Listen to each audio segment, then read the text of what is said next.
that time in Bangalore at Koramangala at the Starbucks, when it was just Herschel and I, you guys had a laptop, and there's a couple guys walking in saying we're going to build a fashion brand. I think you look great, but like Herschel and I are like, this guy is building a fashion company. I walk up into the mall. All of a sudden, I see these girls with the bags, the NewMe bags. Yes. I got that same feeling where I'm like, oh my God, this is crazy. Brendan looks at me and goes, I am so impressed with Sumit Jasoria right now. People are tired of these structured, scripted podcasts. People want to see real people. Oh, wow. A young woman today has at least 3 outfits change in a day. You need a big closet for that. The days are over where you can launch 4 collections a year and then move out of it. Today, people are far more experimentative with the fashion. Do you feel like the girls in Mumbai wear different styles than the girls in Bangalore? Some of them delete their order history before they go home. Yeah, your guys' Instagram and YouTube, it gets me in trouble at home. My wife's like, what are you watching here? And I have to, this is a portfolio company, you know? The Indian generation is special because they're building the country. Clarity of thought that this generation has is something we haven't seen before. And it's very unique in India. They will come and ask me, Sumit, what next? Sumit, how do you think bigger picture from here? I will never post about fundraise on LinkedIn myself. I will never. I'll do it for you. I appreciate that. How was it hosting Kishore Biani at the offsite? Hi, I'm Herschel Mehta. This is Brendan Rogers. Together, we're 2AM VC. And this is the making of an Indian entrepreneur, featuring Sumit Jasoria, co-founder, CEO of NewMe.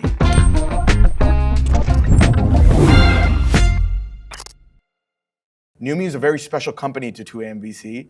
It's our largest position in our first fund. We're very excited to talk about Gen Z India and Gen Z fashion trends. Welcome, Sumit.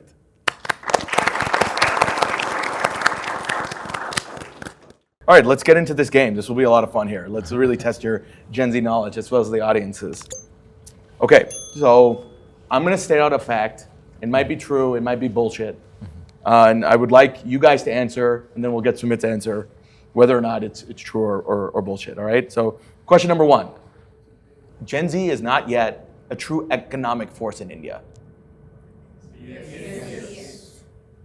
I think it's a part of the workforce now. They're coming stronger and stronger. I think I strongly believe in Herschel, you know this more than me. When we built NewMe on day 1, Gen Z was not considered as a part of TG as well. I think you were the first ones to believe in what we are building. I think I really feel proud that we could anticipate that there were workforce coming in. Yes. I think it's coming in workforce. They are going to become decision makers. I'll tell you one more learning here. Today, the decision making in the family has moved to the youngest person in the family. Yes. Earlier it was the other way around. When we were kids, it was about the eldest one, not the youngest one. Why is that? They're most aware. Technology-wise, information-wise, they're most aware today. They know best restaurant in the city. Tell me, ask them in the audience, they will know the best place to go out and have a party today. They will know a place to have a great drink at lowest cost possible. They will tell you in 5 seconds. You and me to open a Google and find it out. These are walking, talking Googles. So, again, correct. It is bullshit. There's 377 million Gen Z Indians, and they're driving over 40% of consumer spending. It's like a huge number. Yeah. Okay. Okay, so the second question, by 2025, Gen Z's direct spending will cross 250 billion. True or bullshit? True. I think that number is true, but I also feel it can become bigger than that. I think as a country, India is at an inflection point. I think 2025, 2024 has been years where we have really moved to 5 trillion economy now. I strongly believe that at today's generation, brands working for Gen Z has a great chance. If you understand consumer deeply, you can build something very, very, very monumental in the country. And you said this earlier, if brands are not building for Gen Z, they're just going to fall behind. Yeah, that's a reality. I will not name it on this podcast, but there are many companies, we'll go and show the store. They will have only flies in the store, man. Yes. There's no one entering the store except the staff there in the store, right? So I think the reality is people want consumer in the store, and that comes with a reason. They have to give a reason for that. Yes. So the answer is true. Their direct contribution to India's consumption, GDP is rapidly growing. We all know this. Especially if you follow me on LinkedIn, I talk about GDP growth all the time. So the answer is true.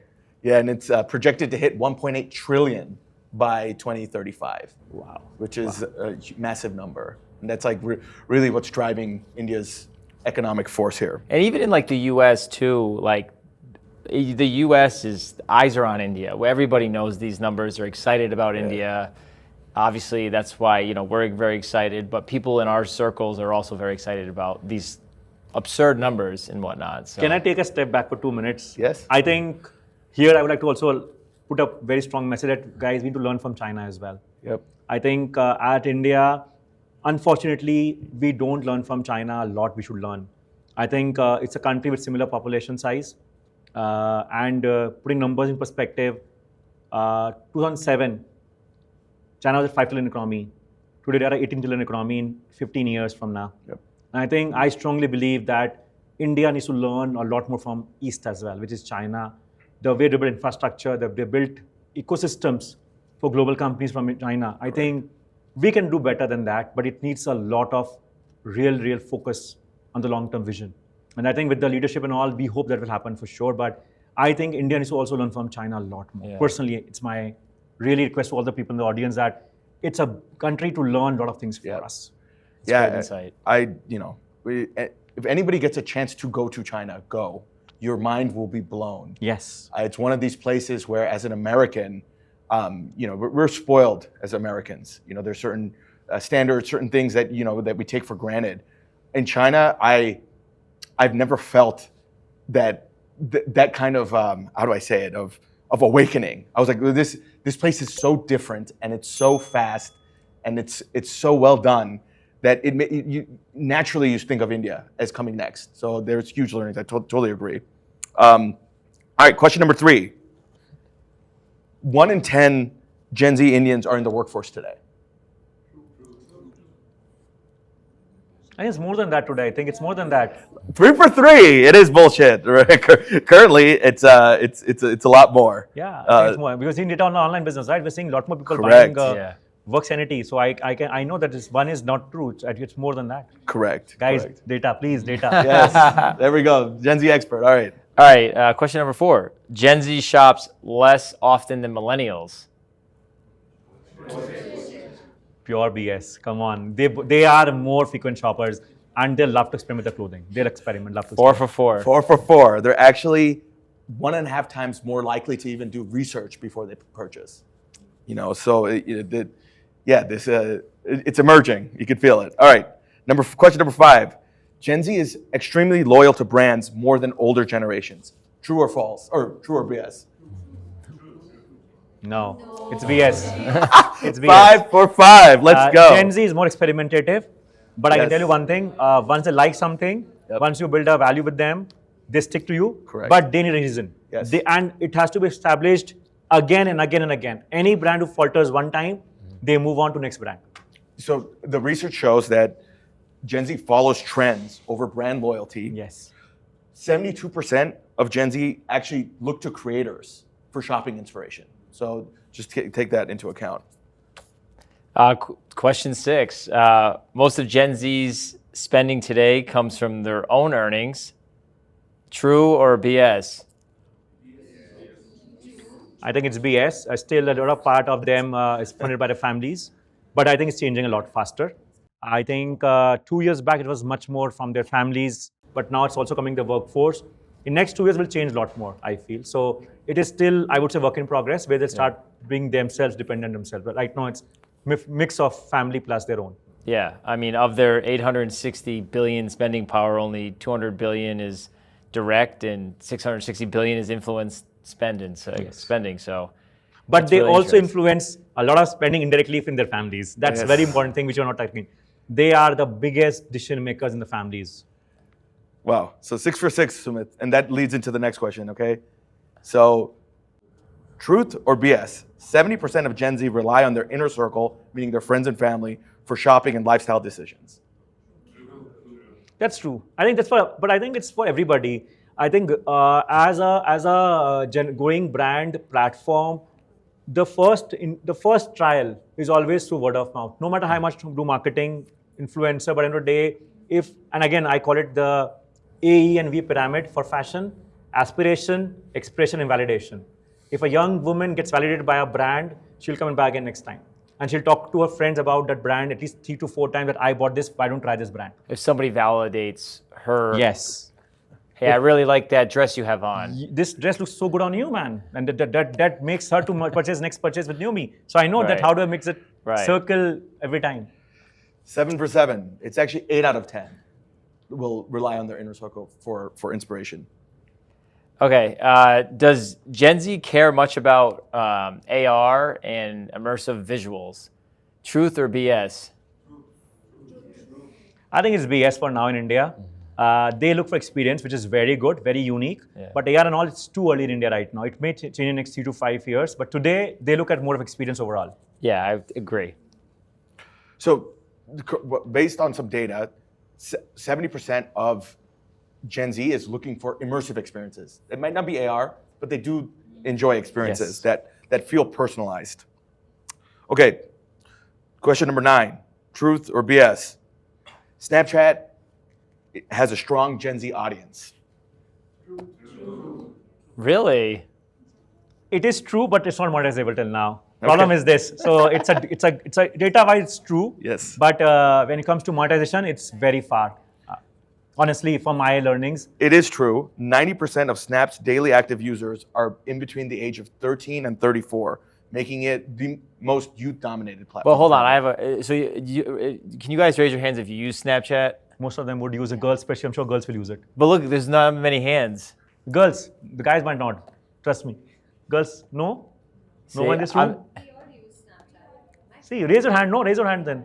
Raise your hand loud and clear. If the girls are on it, that means the guys are on it. They just don't want to say Absolutely it. right. Okay. You're bang on. I don't know. I would, if someone was asking me, I would say BS. I think Snap, has kind of gone down a No, little I think bit. Snap is not going down in India. It's a very, very private community Yes. in India. Yeah. Problem is that there's no way to monetize it for a brand. So when we look at channels to go and work with Snap and all, it's not as advanced as a Meta or Google platforms. Sure. Unfortunately, that's the reality. You need to talk to Evan about that, Brendan. Yeah, I'll definitely tell Evan what the deal is. Close with those guys. Last question.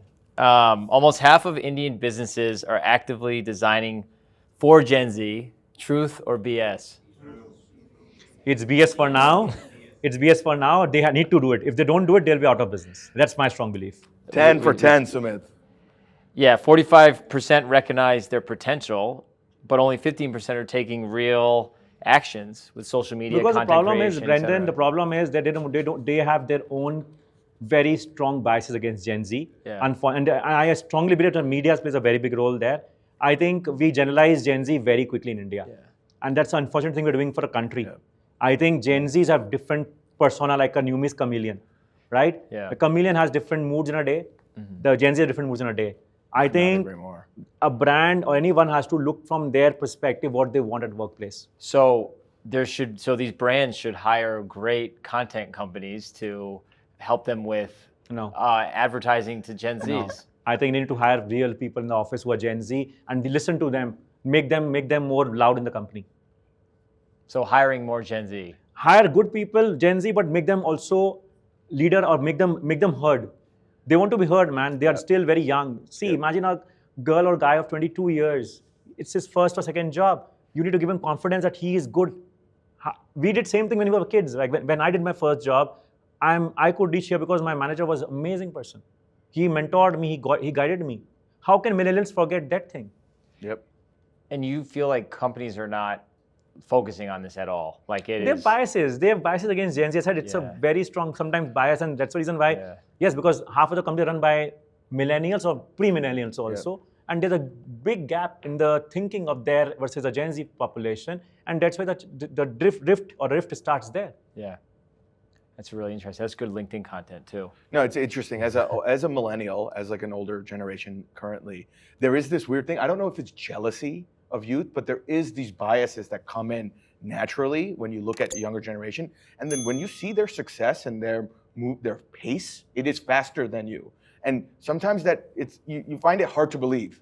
But once you realize that, oh, this is how that previous generation looked at me when I was their age, and that age is so critical, then it makes sense. They are going to be faster. They are going to be better. They're going to be exponentially ahead of us. And that's just the reality of life. So I'll tell you one thing, Harshal, here, that when we were joining a workforce, Yes. we had same issues. Yes, Trust me. absolutely. But problem was that time there was not so much information. Yes. Information was so restricted. There were mediums were very limited. Today, medium of information becomes so big. You have Instagram, Google, YouTube, Snap, a lot of things, right? So the information bombardment actually made a lot of narrative against the Gen Z, I feel, which is very wrong. Yeah. I feel I always look for very young people in my team, and I always give chance to people who come with. Again, I look at two things in the person: passion and hunger. If you have these two things, we can teach you, we can coach you, we can mentor you. We can't bring hunger, you can't bring passion in a person. If you solve that two things, it's game. Right. That's like what we've noticed with you from day zero, and you and your team, exceptional team here. You guys really push to be close to your customers. Be it like the college campus, the activities you guys did there, the launches you did there, the pop-up stores on campuses. Could you talk about those specific events? And for us as investors, we love seeing unscalable things scale. So maybe we could talk about that and the ROI these events have given you. I think it was I would say need of the hour. When you guys came on board, we were figuring out how to scale online. But one thing which I learned in my last roles were as a marketeer was that go behind where consumers are. Unfortunately, as entrepreneurs, sometimes we take some easy routes, like performance marketing, run on Meta and Google, which is again needed. It is very much needed. It's part of the business, right? But do things which are unscalable, which are sometimes just getting close to consumer. Yep. I think the NewMe's journey for the pop-up actually started with a very, very coincidental route where we went to Mumbai for Narsi Monji College, and we said we'll do a small pop-up, and the idea was we'll not sell clothes there. So I don't know any of you know that, but that pop-up was a game changer for us guys. Yep. We were the only brand which was not selling anything. So we displayed clothes in the pop-up, and you could not buy anything. Could you try on? You could not try. You can only earn it. Okay. How do you earn it? Do an activity and get the product free from us. The idea was we made people do activities with crazy activities. We made them feel part of the community. Wow. Again, the idea was always to build a brand from day one, which is highly aspirational and not just by price. Yeah. So if today also you look at our pop-ups, our stores, our any touch point, it was always built with design first, trend first mindset and not price. Even if you go to store today, you will not see price anywhere. It's no price at all. It doesn't say starting X price. We don't write that. We build consumers to come and set a store with an ambience, with a beauty, with trend story that they feel part of it. And we also make it so uncomfortable for a woman of higher age that they should not enter the store indirectly. Oh, wow. Right? Because again, I'll tell you why. The insight we have is that young girls will not buy from their moms. Yes. Fair. Yeah. So you have to create a space where they feel it's their own space. Right. And NewMe is building that space for them where they feel part of it by community, by content, by campuses. It's all has to add up to building a very fair love brand for them. My gold standard is Apple fanboys. I just love that, and I want to build NewMe fangirls community of India, which becomes a global phenomenon. Well, I think it's like a repeatable thing we see with successful founders and businesses is like doing the unscalable things at first. Like just putting money into Facebook and Instagram and all these platforms, you don't really understand exactly who your customer is. Yes. And when you do these unscalable things like these pop-ups, you can really get good feedback and iterate on that feedback and really build from the ground up a really good community. And also from the pop-up perspective, it allows you to enter these markets or at least test these markets and get feedback without these, opening up a store, et cetera, which allows you to move fast. And we all know in startups, it's all about speed. Can I add you one more thing here? Please. Sometimes, I have been surprised by the offline store performance in some cities. Yep. Like online business is negligible there, but offline is doing phenomenally well. So sometimes as a data and tech company, we take that so seriously that we ignore some markets. I'll give example on that 2 cities which surprised us. One is Chandigarh. Yep. Chandigarh is a market which is heavily offline. If we're not done pop-up there, we're not going to open a store there. We'll not open a store. It doesn't make sense on the online business. Mm-hmm. But offline, it makes so much sense because people in Chandigarh are highly fashionable. Yeah. They love fashion. Yep. Second city, surprising again, Surat. Yep. we were taken aback by that store. That store online business was negligible. Even today, our online business is much smaller than offline business in Surat. People don't buy online there. They hate online business there. I can't change that. Yeah. Well, I have a quick story. I about like I don't know, a year and a half ago, I was in Mumbai at Orbitz at Malad. Infinity Malad. Yes. So I'm walking. Herschel and I, we get out of the cab, and I walk up into the mall. All of a sudden, I see these girls with the bags, the NewMe bags. Yes. And my heart started so in the company I started, when I first saw the dog walkers in like a random city, I'm like, oh, I built this. I got that same feeling where I'm like, oh my God, this is crazy. Girls are walking, and then I saw more people with the bags, and then all the marketing in the mall, and that story. Herschel and I, we were like, we felt it, and then we went into the store and we could see just the people. It was like an experience. Yeah. They were like taking photos in the store. And it was like, packed. Yeah, it was a cool vibe. I started jumping up and down because, when you see that come to life, I'll never forget, we stopped and we were eating, and we were in the mall. Brendan looks at me and goes, I am so impressed with Sumit Jasoria right now. And I think that was probably one of your earliest stores. Yeah, but it was a really cool awesome. in the moment experience where I'll never forget that. And like even the mall culture, like back in the 80s and 90s in the US, like there was a mall culture where people would hang out, grab food together, walk around, and now you're seeing that in India. Like there's a culture in the malls. And that story will always sit with us, and I'm excited to go to these other locations as well. We're coming with some cool stores now. Yeah, that's awesome. Yeah, and you just getting back to Gen Z really quickly. Does Gen Z Indians, do they actually have spending capacity? What's your opinion here? Yes, I have a very strong feeling that they have capacity, but they have limited budgets, so they will increase on frequency. Okay. You cannot take out a bigger chunk from their pocket every month. You have to solve for frequency with them. They are far more impulse purchasers. They are far more trend conscious, design conscious, but they will not spend because they have limited money, absolutely. But there's also Gen Z now coming in workforce, by the way, which we're ignoring. We just launched something called Work Sanity, which is our attempt towards serving Gen Z in workplace. And that's the category which has hit the number shortest time to a very big milestone company internally. What does that mean in the workplace? So when Gen Z goes to workplace, yes, they dress in a different style. Yes. How do you build dresses, designing or products for them? Understood, okay. Because they are getting to workforce now. See, Gen Z is not only in college today. Yeah. That's one more thing I have to clarify on this podcast today. Gen Z is also getting to workforce now. 25-year-old girl is Gen Z who's going into jobs in IT, management, etc. courses. And she has to wear something which is very unique. Correct. She'll not go and buy a boring brand there also. She wants to express herself in workplace as well. And that's where I think NewMe builds a very strong wardrobe for that young girl.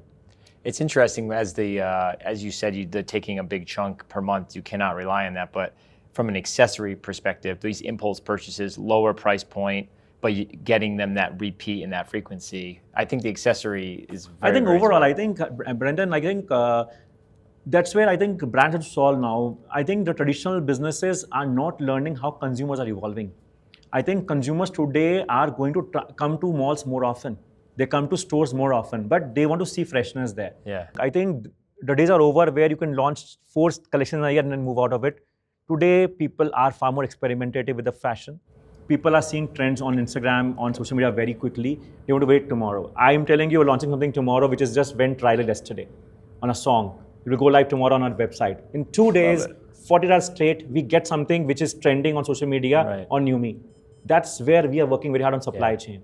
Exactly. One more thing I want to just add to it is the best brands are built behind the screens. Yep. Be it Coca-Cola, very simple, sugar, water. Supply chain of that is the animal that makes Coca-Cola. I'm a big fan of that brand. Yeah, me too. Same as I think Apple. Yep. Right. Phones, supply chain unique in the world, which makes them world beaters for so many years now. I think great companies are built behind the screens, which you can't copy. Right. You build moats there. You build real business there. I mean, Sumit, you're like a Gen Z expert, building here for the last 4 or 5 years. This is awesome. Sumit, we heard you did a challenge at Delhi University. Could you give us a couple stories or a deep dive into what that challenge was? Yeah, I think NewMe Campus was our first attempt towards building a very strong platform for young minds of India to be part of NewMe. I think at NewMe, I'm very clear that to build a world-class company, I need world-beating brains. I'm not here to compromise on the people who can build a company which is global from here. I think for that, I'm always looking for good talent, people who are extremely hungry and passionate. I think want to use this medium again, Harshal and Brendan, to communicate that at NewMe, we're raising bar every year. We raise bar of people, performance, and people who are good last year were not good anymore. And we have taken calls to part ways with them very amicably as well. But I think most important thing is NewMe Campus Challenge was a first attempt towards building a real platform for young generation of India to talk about real business problems. And believe me, whatever problems we gave there were real business problems. And the team who won it, we have called them, we have invited them to be part of the problem statement now, solve it with us, giving them internships, giving them full-time roles. But I think this is something which I think is the future, right? I don't want to be at the mercy of certain HR founders or something else to find talent. I want to make NewMe a great place to work automatically, attract talent at its own, where people feel proud that I am part of this community, I'm part of this brand, I'm part of this founders club. I think that's very important for me. And I think the attempt to this was done from last 2 years. We could not take it live. Because every time we're trying to make it live, we were not ready for that in the company level. How do we make selection? I'll tell you guys some numbers here, right? We made it live for 15 colleges of India. We got first round, we got 1,000+ first round of applications. We picked almost 250 out of that. We assigned mentors to the teams. So we did not do a very basic thing. The leadership team was assigned to every team. The leadership has a KPI that if the team wins, they have some benefits as well, right? Because we want to make the leaders also be part of the problem-solving statement. Then out of 250, we took the top 10 to grand finale. And we invited them to a massive place. We heard them for 1 hour. The best brains competed and the best team won there. And believe me, the winner and the second runner had a difference of 0.5 points. That's the difference. But it was really close fight. And I think when we go next year, going much bigger next year, much bigger. Wow. I love it, love it, love it. All right, awesome. The next segment we're going to speak on is around the social media content and marketing. So, Brendan, why don't you kick it off? Yeah, so you've grown massive social media, Instagram accounts, YouTube, etc. We all want to know, how much did you pay for all of this? I didn't keep a track of that budget, but I think it was not very high. It was not very high. I think I answered in the audience also that I think the core good thing we did at NewMe was we built a team from day one in-house. And that team was given enough freedom, enough support to experiment with content. Some of them worked, some of them didn't work. What didn't work, we moved on from there. What worked, we doubled down on that. I think that was the core fundamental which still we live with. Anjali is here. She's a very young kid driving social media of NewMe right now. I think she can add more, but I think she gets enough freedom to experiment out. I just tell her that do things which are good, which you feel your friend will love. I think I have to make sure that Anjali's friends love NewMe. And I tell her every time that if your friends love it, post on LinkedIn, on Instagram. If you don't like it, don't do that. You should feel proud that you work at NewMe. Yes. And Anjali, you can add your thought, but that's what I always tell you if I'm correct. So just one thing, I have read psychology. So marketing is also psychology for me. Like I observe what Gen Z want, what I want, and then I put that into my content also. Yeah, that's it. And it's your first job, if I'm correct, right? Yeah, kinda. But it's interesting because the way the brand, the logos, the stores, it's a very organic, Instagrammable place where you inherently want to take photos and share. You know what I mean? It's not like it's organic. And I think that's really special. And I'm assuming you did that by design. No, I'll tell you, this story is a very big story. So the logo had a big fight among founders. Okay, this logo was very difficultly approved by me to other founders that we need to go to this logo. Okay. This was a very, very tough decision. And second decision was the store color. I think had a big argument on the store colors and everything. But I think thanks to my co-founders, we all came to one decision which worked out for consumers. Yeah. I think so. I think yes, I think it's journey. We all traveled and we still keep learning, Brendan. I don't think we're still the best brand. I think the journey is long ahead of us. I think certain things like logo, the colors and all, I think we got it right by luck, I would say, not by design. Okay. Great insight there, Sumit. The YouTube channel looks fantastic. I don't know, Anjali, if you're working on that as well, but it doesn't seem like it's like a brand run account. Okay. How involved are you in that process? You mentioned you answered that partly, but do you have any tips for us on how we can do our channel that we're launching? I think for at least NewMe page, I'll tell you a very simple filter I have in my life. Whatever I like doesn't go live. Very simple. Whatever I like never goes live because that will not be a great content. Whatever I'm uncomfortable with, which is something I think, what the hell is going on? You go live with. That will get good and that really does well. So I think there's a clear filter in my head when I debate with Anjali and other team members. But honestly, other than that, I think for any one building a YouTube channel, I think people want to look at authenticity. I think most important thing is being very authentic, being very real. People are tired of these structured, scripted podcasts. People want to see real people. And I think that's where you get attention of them because people have many podcasts, many content. But when you build real projects, real business, it comes out naturally without you putting effort. I think the best way, I always call it effortless communication. If you can communicate without any effort, building a great content. Right. Awesome. Love that. Thank you for that feedback. Just really quick. I think the next couple questions are going to be really interesting here. Oh my God, I'm always scared, man. No, nothing like that. Could you dive into NewMe's creative CEO? Like, what exactly is that? What's the role? And how did you land Anushka Sen? And how's that partnership going so far? I think it was stumbled upon by Shiva, my co-founder. And I think initially I had some reservations, I'll be honest. Some reservations. She's a great fan following. We have learned some way of working with other great faces also, that how do we work with them. But I think, for me, I think she has been, again, an effortless partner with us. I would say effortless partner because she's so natural with the brand, her own vibe, her own persona is so much NewMe by default. And the best part is that it comes in without any effort or without any kind of pushing the content there. She is naturally like a chameleon, changes her mood and all that stuff, which is what we wanted to be in the brand. And that energy, the spark she carries brings liveliness to the brand. I think the creative CEO role was built that we wanted to build the entire Work Sanity, which is our office going collection for Gen Z women. We want to build it with a very different mindset, Herschel and Brendan. The idea was to build it very grounds up, understanding what a young woman wants in office. And Anushka was involved in designing herself. So she came to office every Saturday and Sunday and used to design with us on what she will like, what her fans will like to wear at office. So it was not just a collab.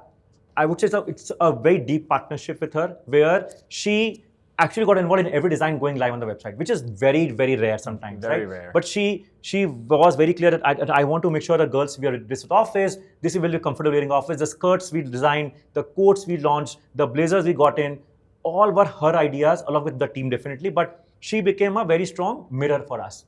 How does a young woman work at office? And that because she has so much pulse on the consumer. She goes out herself, she has communities for herself. All those insights actually became so worthy that it became a very, I would say, natural partnership for us. Super. Yeah, your guys' Instagram and YouTube, it gets me in trouble at home. My wife's like, what are you watching here? And I have to, this is a portfolio company, you know? So anyway. It's interesting because a lot of, like my previous company, we used like the Kendall Jenner, these people to post on Instagram, and it costs a lot of money. Yes. But it doesn't really move the needle because, you know, like it feels almost fake. So having her actually come into the office, design, be a part of the team, she understands trends, she understands what her fans want. That's like really good insight. She tried every product on her body. She tried everything before it went live. Trust me. Wow. She spent full day in fitting with us at how it looked. She wanted to see real photos. Okay, this is how it will look like. We could not get away with her without any trial. Yeah, that's. Do you feel like a lot of other companies are kind of bringing on folks like her and stuff like that for that? Or are you like kind of pioneering this? I think people tried it before. I think the reality is that it has to be a natural integration and not a forced integration. Sure. I always believe that the best partners are built without any force. right? I think Anushka has been a partner which has been very organic from day one. Her value system is same as our value system as founders. She is extremely founder first mindset, very approachable, very open to ideas. She will go all out of her way to make the brand very supportive. I think I have rarely find someone like her till now in my journey of NewMe. I think she is really way above what I thought. She's really cool, really respectable, and really natural. I would say the best part is natural. She's natural. That's wonderful. How did this creative CEO role like come about? Who thought of this? The team thought about it. So we wanted to work with Anushka. We finalized that we would like to launch some collection with her. The entire concept of the marketing was built by two young girls, Dhwani and Tushti, in our team. They both spent countless hours and night and so many coffees to build this, because we were very clear that we want to build something very iconic from it. And I think when we presented to Anushka, she just loved it. So we had 2-3 different streams of ideas we want to build out. But then this was the one where all the founders were very clear that this makes a lot of sense. Plus, then it also aligns with her personality. When we pitched to her this idea, she was like, this is a natural fit to me. I don't have to put efforts for it. Yeah. And that's where it became a very seamless integration. Awesome. And then, I want to ask, how'd you align Sujata Sanghi as a brand ambassador? And she's been in some of your ad films. Like, what was that like? How'd you get her as well? I think, again, the idea was to bring fresh faces. Again, Harshal, we do partnership with a couple of very fresh faces every year, because NewMe is not about stereotyping anyone. So we generally avoid very big celebrities. Okay. We don't want to be bucketed to one kind of persona. Yeah. We always take very emerging faces, because we're an emerging brand. We are a brand which is very young, very youthful, and we want to always come across as a platform or a brand which really talks about young people. And I think about Sanjana or about other some faces, those have been, again, people, when we work with them, they were not very big. Yeah. Right? But I think the most important thing is that it was natural fit. Sanjana is such a great stylist herself. Absolutely. She wears very beautiful dressing herself. So it was always fit naturally. I think the only thing I want to communicate from here is that it has to be an effortless integration. Correct. Effortless communication. Yeah, totally agree. Okay, so when you're looking at bringing on somebody in this fashion, does it make sense to add a really popular Bollywood face, or what are you guys looking for? I think tough question, honestly. But I think the most important thing is that it has to be someone where people relate to. Okay. I think when you bring very big celebrities, it becomes like it's not for me anymore. The brand has gone to next level. Yeah. I think we try to avoid that. Nice. We try to always have a tonality of a friend to young women. Yeah. So even the content guidelines, even the communication guidelines are always about being a friendly tone. And again, this came from one consumer insight. So again, I just put on the record that we do a lot of focus group discussions, Harshal and Brandon. And one customer who told me, which has been our Bible till today's, she said very clearly that we don't want to listen to Gyan from you guys. We hear that from our families, our teachers, everybody else. We want a brand which is a cool friend to us. Yeah. Mm-hmm. And that one statement has become the core DNA of NewMe communication. That we will never preach. We will never tell you do this. Right. We'll never tell you don't do this. Right. We will always have a very clear way of emulsive part of the young woman, make them that feel a part of that fashion tribe. I think that was the core phenomenon, and whatever fits on that, we'll do that. We'll not go and build a face or work with a celebrity which is too aspirational and doesn't connect with the audience. That will be a wrong move, I feel. Right. Yeah. It won't touch the customers. Awesome. Do we have any questions from the audience regarding kind of the socials? And Two young women asking all questions. right, let's go. So I wanted to ask this question. As we see on Instagram, every day some or the other creator is posting with NewMe clothes. And sometimes it's like the creator is posting a lot of different brands at the same time. Maybe on the same day she's posting with other brands as well. So how can someone actually relate to that, whether it belongs to us or not, like the brand belongs to us or not? Okay. Again, a very good question. I think that we've become very conscious lately. We try to work with people who have authenticity to the brand. We also put contractual obligations that you can't promote different brand for at least next 3 to 5 days. Let the content get seeded. So I think that's a part of the journey in India. I think it's becoming more and more structured. But as we scale, we become more and more organized, I feel. Today, yes, sometimes there are no guidelines. Some of the creators, they really follow a very strong principle. Some of them don't. Who don't, we avoid working with them again. But yeah, you are right. This is a problem which needs to solve over time from here. So my question is to you. As Gen Zs, if we are building in fashion and clothing industry for Gen Zs, what are those gaps that you see in the market today that we can solve and we can focus I'll not on? tell you that answer. That's where we are working very hard on, my friend. That's something is a very tough question, but I will say a lot of things we're working on already on that side. You'll see a lot of things coming, and you will just wait. We are launching a couple of new categories which are going to blow your mind. I know it's coming. It's coming on the way. So thank you. I can't believe that. Sorry. It's a business secret. And you remember, we're Americans investing in Gen Z India. So if you have any specific questions around that, that could be kind of interesting. So I have been in the UK for 3 years, and I recently moved to India like a year ago, and NewMe was the first place I started working in.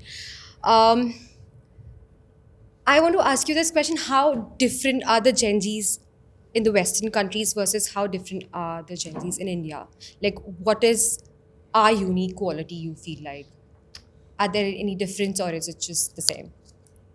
So I'll speak on it from an ABC perspective. I would love to hear Brendan's thoughts. But as somebody who's spent a lot of time growing up, visiting India, every year you'd come for a month or two. Gen Z India versus Gen Z US, the biggest difference is a sense of deep sense of entitlement. I feel Gen Z India does not have that sense. They're a lot more kind of go-getter. One of the biggest gaps we have between generations, and again, this is my bias coming out, is as American millennial, when we look at American Gen Z, there's this odd sense of, they want things handed to them a certain way. When I deal with Gen Z Indians, I see this hunger, I see this passion, and a lack of apathy, meaning just general disconnection, that I don't see in the West. This generation of Indians are really special because they are country building versus country maintaining. And that builder mentality is very special. In America, we have a concept called the golden generation, which came about kind of after the Great Depression in the 1940s and 50s. These are generally the grandparents or great-grandparents of individuals today. That golden generation in America was very special. We feel Gen Z India is the golden generation of India. That's my belief. Yeah, I would echo the same. Gen Z in the U.S., they're lazy. And it's because for instance, getting their license, people don't really want to drive anymore, and they don't really want to work. It's this live in the moment, go travel if they can, and which is all great. I think everybody should go do that, but it's just laziness. And I don't know what that's attributed to. And I think Herschel kind of alluded to is Gen Z Indians are excited to build and excited to, build India. In the US, it's I think the air has gotten sucked out of I'm proud to be an American. I think it's very divided. And I think that people are on their own journeys and they're not collectively as one trying to push it forward. And I think over time that's really going to hurt the United States. As you can just see, the United States is way different now than when I grew up and when you grew up. So I definitely think it's vastly different. And I also think even with Herschel was telling me about how Gen Zers in India are more risk-free, where there may be not as much pressure and stuff like that. When you might have grown up, and I know he's American, but it seems like Gen Z Indians are taking risks. They're doing more things that may not in maybe your generation and stuff could have done and whatnot. So I find that very exciting, where the minds are unlocked. Yeah, and that's what we're really excited about. And in the West, Gen Z is the first generation to have it worse off than their parents, just because of just basic certain socioeconomic factors that have taken place in the West. It's specifically around cost and expense. They're the first. This is the first time that's happened in the West. India's not the same story. So this is like rising. The other one is trying to maintain, and that's a big fundamental difference between the two. But overall, it's relatively similar. The pace, and when you work with Gen Z Americans, it's shocking at how fast they can move and how their brains work completely differently than mine. They don't have certain things. So there are more similarities and differences. These are just overall nuances. Great question, though. Yeah. Yeah. Yeah. So what goes into like opening a retail store? What's the process? We talked a little bit about pop-ups and stuff like that to get some data, but like, what does that process look like? I think let's take exactly 3 years back when we took our first store. Okay, it was a stumbled approach. I think when you met us, we were always about only online. I don't know if you remember. I remember it. Yes, the, I remember the presentation that we made was all online. Yeah. I think again, I think the learning was consumers here. We realized very early that consumers want to also experience the brand in offline world, but very differently. And I think the first store, if I tell you, this store that we're going to see today was on a 6-month lease. Just 6-month lease. Because we were not sure, will it work? But I think the effort the team put in, the people in this room, man, we used to come at 9 in the night, till morning 4 we'll set up the store ourselves. We had no team. We had zero team, we had zero process, zero technology to do that. Our first store was built by our hands ourselves till morning 4 a.m. I remember most of them going with me back home and then coming back to office morning 9:30 a.m. and then coming in the night for the store, planning and all. And a lot of people have had so many sleepless nights on that. I think the biggest fundamental was that we will not build something which is very ordinary. The store has to be a NewMe place. That's where we were very clear from day one. It has to be where people feel part of it from day one. And that was a clarity which we got very early on, that you can't build a store which is... So my picture of success here, Brendan, is without the logo of NewMe, if you can say it's a NewMe store, I won my game. I think I wanted to stand out in the crowd, and fashion, that's very important. So I always tell any founder, any entrepreneur who's building in consumer side that, can you build a store which doesn't need to have a logo? Yep. If you do that, you've done a good job. I agree. Is the process like, do you have like one playbook for all stores across India, or is it kind of city by city specific? Because you did say cities are all different. Yeah, we are pin code by the way, not city by city as well. Wow. So in Bangalore, we have 4 stores, and I can bet my life on it. If you go to all 4, you have different collection. Why is that? We are a data and tech company, guys. We're not a fashion company. I said from day one. We use data to the core of our business. When we open a store, we look at pin code, what people are buying here. We bring sizes which are sold in the vicinity of the store, but people can get their sizes. We are not a 5-size brand. We keep 3 sizes as the size chart for us. So if you look at Forum store versus a Orange store, you have different sizes there. You have different collection in both the stores. You will have almost 30% or 35% different designs in both the stores. Your third store in Mantri, you will have a different collection there as well. And our customers travel across the store sometimes because they're so obsessed about a design. They want to try it out on themselves. So, right? So I think we use our data a lot more in our business from day one.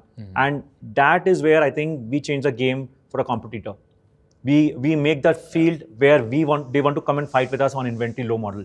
We are, as I said, we keep so low inventory that we can churn styles very quickly, Brendan. Have you seen, not to go too much on a tangent, but have you seen like from like a exclusivity like drop perspective, like does that help get kind of the buzz around openings of stores and stuff like that, like launching collections in only a certain amount of pieces and stuff like that? I can tell you that's something we have seen very massively. Again, these were all insights before NewMe, right? Yeah. Why people are not buying from certain brands? Because it's become so massy. Like I'll tell you an instance, which again was the fundamental of why we built NewMe on day one. That I met a consumer who said that she bought something from a brand and it was a college festival. She went to a college festival and she saw 3 other women wearing same dress. And that was a big put off for us. It was her farewell party of college. And she was like, that day was where she was not happy with the brand. She stopped buying that brand after that. So I think exclusivity is very important for the consumer today, because again, that's a way they want to stand out. They're very young. Brendan, imagine we were 24 years old, zero confidence, trying to put a foot in the corporate world, in our friends. We used to be judged so easily, what shirt I wear, what pant I wear, what shoes I wear. That was time they live today, right? So there's so much insecurity in them by default. So it's so much similar patterns, but again, very different to express themselves. On a side note, I went on a double date like 12 years ago with my buddy, and we wore the same outfit. We didn't even know. We showed up, we had the same clothes on, and it was awkward. It was very awkward. So the exclusivity is really, really interesting. Yeah, and I love how, when you keep talking about this company, we get so much more excited because of the focus on data and tech. That again just leads to knowing the customer. And the more you know this customer, the better you could serve him. And that ultimately is what makes businesses successful. So I love it. I love the focus. Could you give us maybe a little story on how Gen Z is different in each city? Maybe how a Gen Z in Mumbai is different from a Gen Z in Indore or from Surat or... I think very simple insight here is the same customer has different personas in different cities. I have customer data where when the customer is in Mumbai, Bangalore or metros, their purchase patterns are very different. When they move to hometowns, they have purchase pattern very different. And I'll tell you one insight, which some of them delete their order history before they go home. Funny. Can you believe that? They delete order That is history so and they funny. keep it very private. So Really? fashion is very different from what was before. We have consumers who will wear a more edgy dress, a more open dress sometimes in cities, metros. But when they go to hometowns, they will wear a lot more conservative styling. They still want to look trendy. Again, they will not compromise on styling, but they want to look more conservative because society is like that then maybe, or their families allow them to allow it. Correct. We've also seen customers walking with their parents, where the parents say you cannot wear this. Yes, we see that as well, but it's a part of the society changing. I think it's changing a lot more faster now. But I think these are things that we see at our stores, our online business as well. So yeah, I think Gen Z, again, they're still very young, man. I think the reality or the underlying principle is they're still young, still exploring their right persona, right side of what fashion they want to wear. But yeah, I think they want to wear certain brands and they want to make sure that I know something that certain consumers of ours, when they go out for a party, they'll only wear NewMe. Do you feel like the girls in Mumbai wear different styles than the girls in Bangalore? Yeah, definitely. Very Definitely. differently. Very different. Very different. And then how do you get those insights? Data. Got to be data driven. That's it. So you're going to open up a bunch of new stores this year and next year. What goes into the marketing of a store open? What is some of the things you guys are on the ground level thinking about when a new store pops up? I think two big things we do. One is that we understand local consumer taste. So first thing, none of the stores are repeated, which means if you go to a store in the same city, it's a very different store. The trial rooms are very different. The way it's built is very different. Second thing is we do not have stores in every city, every corner of the city. We have kept it very exclusive. Mm-hmm. We don't want to be in every corner of the road. We want to make sure it's a place where destination is for a young consumer. Yep. They feel that when we come, they love to be part of. I'll take an example. The last store we opened was in Pune. That store made us cry. Made us cry because we had some goof up at the store. We opened a store at 2 in the afternoon. We invited people to open at 11 o'clock in the morning. 800 girls standing in queue, no water, nothing. You said 1,800 girls. 800. 800, okay. Wow. Outside a store for a NewMe store I never thought of it in my life. I never thought they will come for us. They waited for us for 3 hours to open the store. Wow. And we screwed up. And we apologized to all of them. We said, we are sorry. The store was not open very well. That was a learning we built that day. But I think the clear learning was that people are waiting for us. So again, the idea is go in cities where you can build a lot of traction by default. Yeah. And also don't be in every corner of city. People want to feel part of that they're wearing something cool, something crazy. How are you building this, to get 800 people there? What is the magic behind that? I think social media. I think that online business of last 3.5 years, the data that allows us people to come and try us very quickly. Yeah. Those styles. I think it's a mix of many things. Great product, great pricing, good location, and a beautiful store. And it's good, people are also, it's a content creation for the actual shoppers. Yeah. They want to be the first one to enter the store. Yeah. They want to be that I went to NewMe on first day. It's like Apple iPhone launch for them. I see. What happened in Bombay yesterday, man? It was a huge queue. Yeah, with people this new scuffled. iPhone. People scuffled there in Mumbai. It was Did crazy. you see that? Yeah, We think that's something can we build as a brand in NewMe is what we. So I always said that for me, the brief to team is, can you be the Apple fanboys for India? kudos to you for building that culture. And on top of that, execution. Oh yeah. Speaking of execution, like let's jump right in. Let's jump right into it. NewMe Zip, 60 to 90-minute delivery. What inspired you to launch this, build this? What do you see the future of NewMe Zip? If you could talk a little bit about this product, love to hear more about it. Awesome. I think NewMe Zip was built on day one for a last minute occasion. I think as a country which is seeing a massive growth in quick commerce, at the forefront of technology, which we are at NewMe, we could not ignore this channel. And if we don't do this, we will not be relevant for the consumer. So I think the first focus was to build something which is relevant for the consumer. Second is that a Gen Z today, or any young girl, a young woman, they have last minute occasions in their life. If I tell you data points, a young woman today has at least 3 outfits changed in a day. Yes, 3 outfits changed in a day. Okay. When she goes to college, she's a different outfit. Evening tuition, evening coaching, she has a different outfit. Evening party, evening dinner, coffee with friends, different outfit. Need a big closet for that. They have a big closet, yeah. Wow. But they don't know what to buy still, right? Big closet, but still they have problem of not to find what they want to wear. And that's where NewMe Zip becomes a very important part of their life. Sure. I strongly believe that NewMe Zip is going to become the future in the metro cities of India. We see a very good traction in Delhi and Bangalore right now. In fact, Bangalore surprised us. Bangalore, we never thought Bangalore would pick up so fast, and thanks to the traffic here, that we're able to build Zip much faster here. But I think we strongly believe that Mumbai, Hyderabad, Pune, and Calcutta could be the next destination for NewMe Zip as well. But we want to build it brick by brick. It is not about just speed.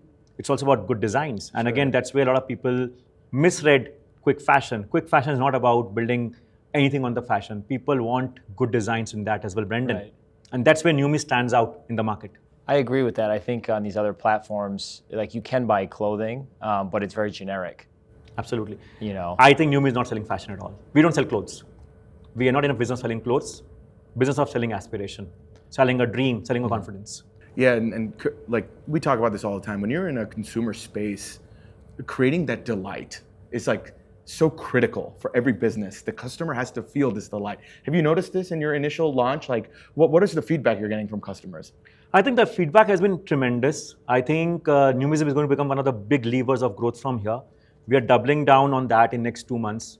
We are investing a lot of technology support on that front.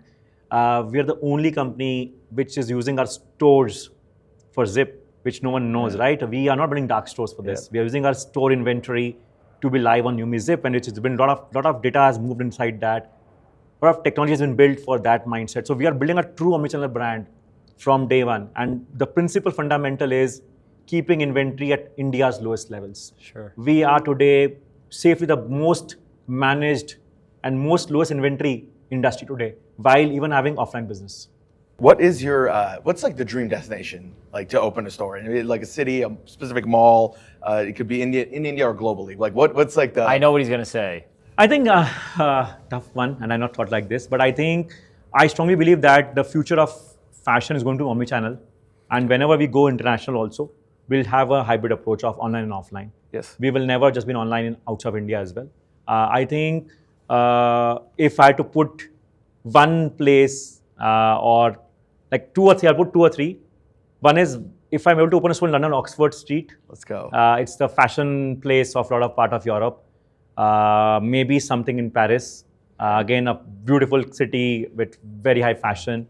I think that was one thing which we were building on day one, that how can you make a young Gen Z woman so fashionable by default? India is not that today. But can you be the next 10 years and can you be a part of it was the vision of one of the founders there. And I think many places, man, Singapore, India, we want to be in like City Walk Saket, which is the best mall, DLF Promenade in Delhi, Calcutta, we have South City Mall. These are locations which are like iconic places. It needs time. It needs perseverance with these mall operators as well. But yeah, we are behind it. Super. Yeah. Anyway, how was it hosting Kishore Biani at the offsite? I think amazing. I think he's one person. Again, I'll tell you for everybody, the meeting was supposed to be 30 minutes. It went for 5 hours. And it started at 5 in the evening. till night 10 p.m. we were jamming on songs. We both have, like, his favorite singer is Kishore Kumar. Mine as well is Kishore Kumar. It's a old singer, and I love those things. And those songs guide me. That songs guide him as well. But I think his pulse on the consumer today also, man, I think we are so far till now. Like, I think his pulse on Indian retail, his pulse on the consumers, his pulse on nuances of retail, I think we need to learn. We need to learn. He's a walking Bible for us. He's a Bible of retail for us for sure. He will give you insight which looks so common sense, but you miss it. You don't think of it. So what exactly is this advice that Kishore Biani, like what exactly did he say that? I think first thing he said, but which struck to us was that what you're doing is right, because he visited a store. So before meeting us, he had done all his homework. So he visited a store. He said that store looks perfect, and he gave us some insight on how the store could look better, the layout of the store. He gave us a lot of advice on that front, which we have already worked upon. Second is that he said that this consumer needs FOMO. This consumer needs to be always privileged, and don't lose that. Yeah. And the third thing which we were debating was should we win marketplace and all. He said, don't ever do that.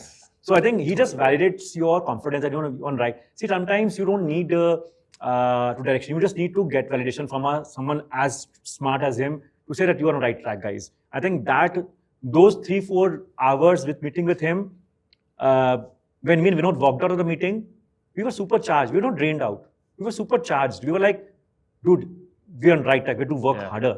And I think that's the impact these leaders make on founders like us, because there are some meetings where you get drained out. You're like, what is happening? But certain meetings, you get adrenaline, you get charged up, you get, man, a lot of work to do. Like, we couldn't sleep that night. Trust me and Vinod, like, shit, man, so much work to do from tomorrow. Let's just run again. Yeah, 100%. Oh, I'm getting that feeling right now. Awesome. Just Where do you see NewMe 10 years from now, and even 25 years from now? What's the long-term vision? Globally, in top 3 fashion brands of the world. With revenue, I'll not put revenue as just an outcome. But I think 25 years, when I die, if I'm able to build a company which is iconic from India, especially in fashion, which is not done till now. So I always tell my team that we have odds against us. India has been the biggest producer of fashion for the world, but not a brand. The best of the brands built in India, for the global brands, I mean. But have we put any brand on the global map? Zero. Zero is the answer. Can you be the first brand there? We definitely can be the first brand there.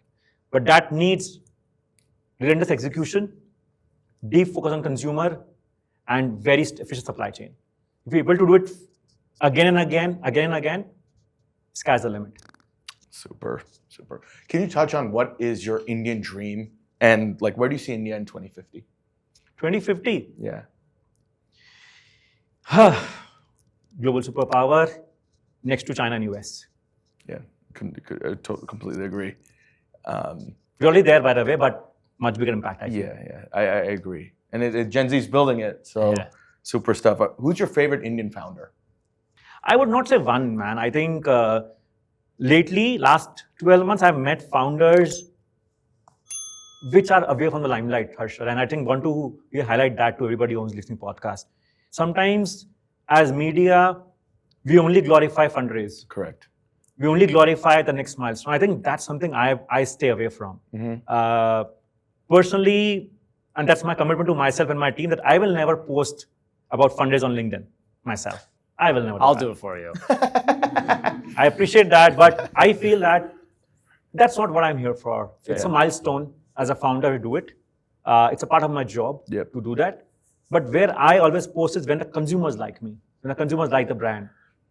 My favorite founders are many. I can tell you they have 3-4, like top of mind, which I respect is the founder of Bounce, Vivek. I think craziest journey I've seen in my life, resilient, a business which was doing so well. COVID came, massive pivot, massive amount of grill. Surviving that, building again is not easy. Founder like Dipinder from Zomato, never met him. I've met Vivek many times. He's been a very strong companion to me in my journey till now.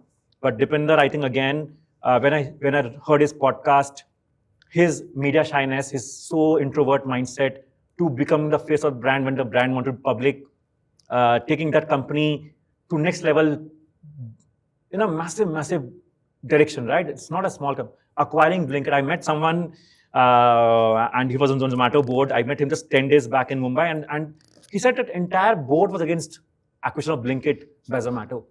And he was only founder who said, I want to buy this company. And today's Blinkit is the biggest value creator for Zomato. And I think those calls, I think, make founders actually real founders, man. I think, and there are many, India has many founders. And I think, again, one thing which I want to again bring to highlight is we forget the corporates. I have a huge respect for Tata's. Zudio, man, what a company. We learned so much from Zudio. We learned so much. The company built out in a very, very big conglomerate. Beating the shit out of everybody else, fashion is not easy. And purely offline. Again, they chose not to touch online business. I always believe that businesses which are good are built when they say to certain things that will not do it forever. Zudio could have been online, offline, everything, but they said we will not do online. We will keep the prices so low that will become the destination for the customer. I think that's something we need to learn as founders. Learning, I think sometimes we get very emotional about certain things, how we'll say no and all. If you can say no easily, I think that's where the founders get differentiated, I feel. Super, man. What keeps you keep going? I think my vision. I think what drives me every day is, can I take India on fashion global map? I think only thing that keeps me awake, that keeps me extremely charged up every single day is that how do you become the best company in the world? How do you become the best company in fashion in the world? How do you solve for consumers? It is. I think personally, it's draining. E-commerce is a draining business. 24/7 working non-stop. It drains you out. But I do take my breaks. I do take my time to rejuvenate, come back stronger. But I think I always tell everybody, e-commerce is a brutal business. It is a business of seconds, of hours, of minutes. 2 hours in a day go wrong, the day's numbers are wrong, right? So I think those are things that e-commerce sucks your energy out of it. But I think I find a balance now in my life where I know when to look at when not to look at it. Otherwise, I used to be very much sucked into that till 8-9 months back. I've tried to step out of that journey as a founder and CEO now. Well, Sumit, I can say as a firm, you make it into our Mount Rushmore of founders. Just the way that you've built this company, step by step. We've had the privilege of watching this from the sidelines, and just the way you care about each stakeholder. It's been an absolute privilege to learn from you. Wait, don't ask me yet, because I want to say something too.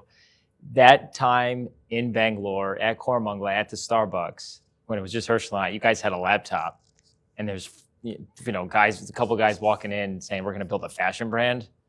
I think you look great, but Herschel and I are this guy is building a fashion company. I don't know.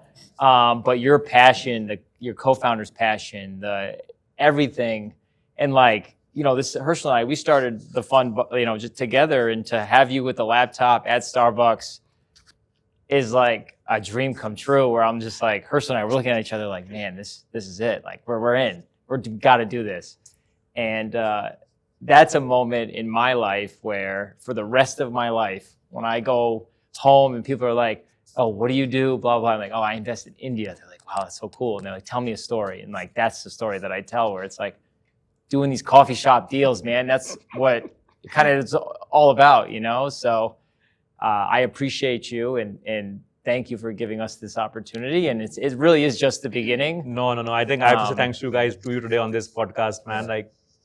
You're so close to me. And you have been really, really, I always tell that you are the extended co-founders of NewMe. You really are. I think you guys have cheered for us when no one believed in us. You know this, guys. You know the journey. Yeah. You know the drill.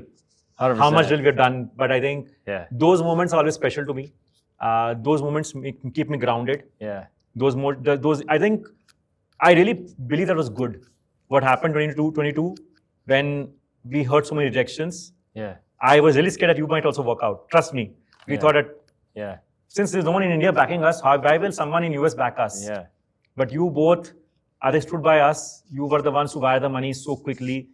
That's something I think, trust me, today I'm telling you first time that we were scared that you might not come in. You might say there's no Indian fund coming in, you guys. I think we'll back out. And I was shit. But I think you guys, and then the way you both played a role for till today, You guys play such an active role in the company. Even sitting in US, you guys are so much cheering for us. I think I always tell everybody that founders sometimes need that chin up. That we are founders. We live same day. We live 5 emotions. We start the day with a bang. We'll do this 10 thing, and by the evening we're like, shit, so much things are wrong. Right. But when someone like Harshal or you call us and then say, guys, you're on good track, keep fighting. And I think that drives me every day. That I need to do this for everybody who's cheering for me. Yeah, we believe in you and Thank the you, man. team and all of you guys. But Yeah, no, it's one of these things where Brendan and I always talk our outcomes and our kind of futures are so entangled quite deeply, and you make our job easy. It makes it easy for us to look back and say, wow, that was a great bet. But in reality, it's not the company. It's actually you the founding team and the actual the actual team members that build it. So I could not be more grateful that to be a part of that journey, and we're really excited for the future, man. And I can tell that you as a founder, the last 4 years, it's exponential growth, and if that mindset will seep down into the actual company, the company culture. So yeah, we're both very proud of you, Sumit. Thank you. Thanks a lot for always trusting me, man. Always being there for me really means a lot to me personally. Last chance, guys. If you guys have any questions for us, please. I have a question for you. For whom? I was visiting your store. For me? For you. Okay. Yeah. So I was visiting your store with a bunch of folks from here, and I heard so good feedback. So you have done a phenomenal job with what you have done, and especially from a marketer to marketer.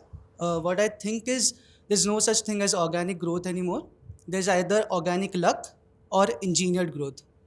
So what I want to ask you is that you have done a phenomenal job. So many Gen Zs know about your brand. What things have worked for you, and what right things have you done? I think very good question, but I will tell you from where we think what something we've done good, what we can do better. Again, there's a lot of things we can do better, but I think first and foremost is to build a team who is part of the core Gen Z network every day. People who go hang out with Gen Z and not a very senior professional there. I think from day one, the content team, the team that is running the brand side is very young team. And we have always been very careful the kind of people we bring in there. We have avoided experience there because we want to build a first principle thinking here. And then bringing this team together, first of all. Second thing is giving them space to experiment. I think my way to my team is give them space to fail. I think as founders, we become sometimes so difficult that we want to micromanage every single thing. Let go that thing. Content, you have to let go things. Some things will work, some will not work. But most important thing is experimentation is very important. And third part, build everything inside. We never went to an agency from day one. We built everything inside the company. Every core decision making on content, branding was on inside. What happened with that is it became the DNA from day one. And that DNA could then go to any external agency to get better work. But the DNA of the company in the first 12, 18 months was built completely in-house. Yeah, Sumit, so I wanted to ask you, so customer acquisition generally in India is expensive at the initial stage. Yeah. So for a company like NewMe, how do you balance between maintaining the customer acquisition cost and also profitability at the same time? So if you can give some Okay. light on- Again, a very easy question. Yes. Sorry, but I will answer that. I think at an early stage, as founders, again, I will tell two differences between entrepreneurs and businessmen. I come from a business family, but I'm an entrepreneur. Okay? Businessman looks for profit on day one. Entrepreneur looks for profit at big scale. I'm an entrepreneur. I look profit at big scale. I'm to build something iconic from India for the world. That needs a lot of investment upfront. That needs money pumped in supply chain, factories, technology, data science to build on day one. If I think of profit today, I can become a profit company tomorrow. But I leave a market open forever for someone else to come and conquer me, right? I think that's a big difference I carry internally at my heart. And the way we operate NewMe is that way, that are we solving for today or future? Profitability is a great metric at scale. Imagine, I'll just take a company called Zomato. Imagine they were pushed to profitability at very early on. Today it's a $40 billion company, man. $40 billion public listed company in India is no joke. For 14 years, for which achieving that number is no joke. But what they've done is something which has taken India to next level. They've changed the life of every one of us here forever. That needs patience. That needs commitment from founders, the ecosystem, the investors, and everybody else. Great answer. Hope it answers your question, man. So I have a question for you, Sumit. So you mentioned that Chandigarh, Surat, these are the offline markets, right? And how do you plan on bringing them online? And do you want to retarget later as well? Do you think offline will always work, given the generation right now? Why don't we solve this problem, which will take ages to do that, right? I think a city has its own DNA. India is a country of countries. We are a very, very heterogeneous country. What works in Bangalore doesn't work in Hyderabad. Correct. Right? I don't think I want to solve it that way. I will solve what the consumer needs. As a brand, as an entrepreneur, I'm not here to change their style. I'm going to adapt myself to their style, to be part of their lifestyle. The most important thing is, as founders, sometimes we become so egoistic that we don't change it the way we want to, but that's not a reality. The reality is solve what the consumer needs. If tomorrow you are wearing a sneaker, I say no, wear a boot. I'm being stupid, man. Come on, that's your personal style. You want to wear that way, right? I think I don't want to change that. I respect who you are as a consumer. I will become a part of your life. So I just wanted to know, like, how do we take care of the competitors in the market?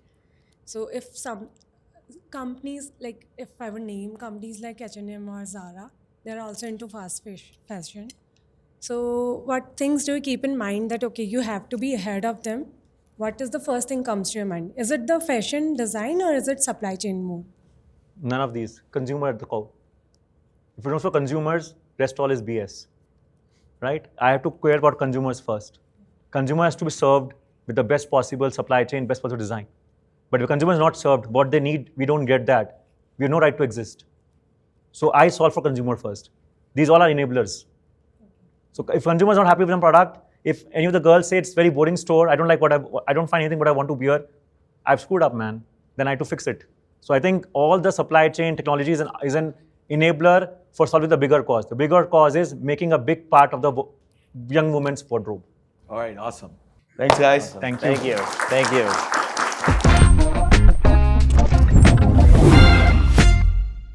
We really enjoyed that conversation with Sumit, co-founder and CEO at NewMe. We appreciate his insights into Gen Z India, fashion, and lifestyle. Like, share, and subscribe, and be on the lookout for amazing new episodes of The Making of an Indian Entrepreneur.